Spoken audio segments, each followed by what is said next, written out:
गोकुळच्या हलाल प्रमाणपत्राविरोधात हिंदुत्ववादी संघटना आक्रमक, प्रमाणपत्र तत्काळ रद्द न केल्यास आंदोलन आणि मोर्चाचा इशारा.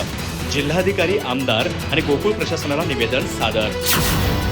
कोल्हापूर जिल्हा सहकारी दूध उत्पादक संघ अर्थात गोकुळने घेतलेल्या हलाल प्रमाणपत्राविरोधात हिंदू जनजागृती समिती आणि विविध हिंदुत्ववादी संघटना आक्रमक झाले असून हे प्रमाणपत्र तत्काळ रद्द करण्याची मागणी करण्यात आली आहे. प्रमाणपत्र रद्द न केल्यास उत्पादनांवर बहिष्कार टाकण्यासह तीव्र जनआंदोलन छेडण्यात येईल, तसेच गोकुळवर भव्य मोर्चा काढण्यात येईल असा इशारा संघटनांच्या वतीने देण्यात आला आहे. या संदर्भातील निवेदन गोकुळच्या प्रशासकीय मंडळाला कोल्हापूरचे जिल्हाधिकारी डॉक्टर विजय राठोड तसेच जनसुराज्य शक्ती पक्षाचे आमदार अशोक माने यांना सादर करण्यात आलं. यावेळी कार्यकर्त्यांनी गोकुळच्या हलाल प्रमाणपत्राची प्रत जाळून निषेध नोंदविला. संघटनांच्या प्रतिनिधींनी निवेदनात म्हटलं आहे की भारत सरकारचे भारतीय अन्न सुरक्षा आणि मानके प्राधिकरण तसेच अन्न आणि औषध प्रशासन FDA यासारख्या शासकीय संस्था अस्तित्वात असताना स्वतंत्र धर्माधारित प्रमाणपत्राची आवश्यकता काय असा प्रश्न उपस्थित होतो. गोकुळ प्रशासनाने आखाती देशांमध्ये निर्यातीसाठी हे प्रमाणपत्र आवश्यक असल्याचं स्पष्टीकरण दिलं असलं तरी राज्य आणि देशांतर्गत मोठी बाजारपेठ उपलब्ध असताना अशा निर्णयाची गरज नसल्याचा दावा करण्यात आला आहे.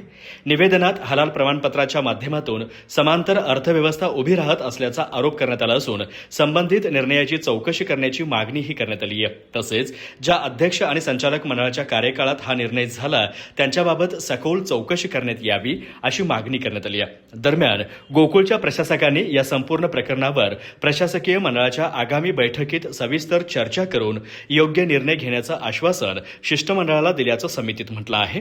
या शिष्टमंडळात महाराजा प्रतिष्ठानचे संस्थापक निरंजन शिंदे, नमो नमोचे जिल्हाध्यक्ष विक्रमसिंह जरग, सामाजिक कार्यकर्ते शशी बिडकर, मंदिर महासंघाचे अशोक गुरव, मराठा तितुका मेळाव्याचे योगेश केरकर, बजरंग दलाचे प्रतीक कुलकर्णी, हिंदू एकता आंदोलनाचे शहराध्यक्ष गजानन तोडकर, शिवसेनेचे उपजिल्हाप्रमुख उदय भोसले आणि किशोर घाटगे, हिंदू जनजागृती समितीचे शिवानंद स्वामी आणि साधना गोडसे, हिंदू राष्ट्र समन्वय समितीचे रामभाऊ मेथे आणि किरण कुलकर्णी, उद्धव बाळासाहेब ठाकरे पक्षाचे करवीर तालुका प्रमुख राजू यादव, हिंदू महासभेचे उपाध्यक्ष विकास जाधव, शहराध्यक्ष प्रशांत पाटील, श्रीकांत जाधव, पॉझिटिव्ह वॉचचे शेखर धोंगडे, मानवाधिकार संघटनेचे राजेश वाघमारे, सुयोग काकतकर तसेच हिंदू विधिज्ञ परिषदेचे बाळासाहेब भोपळे आदी उपस्थित होते. अधिक माहिती आणि ताज्या घडामोडींसाठी आजच आमचे चॅनल सबस्क्राईब करा.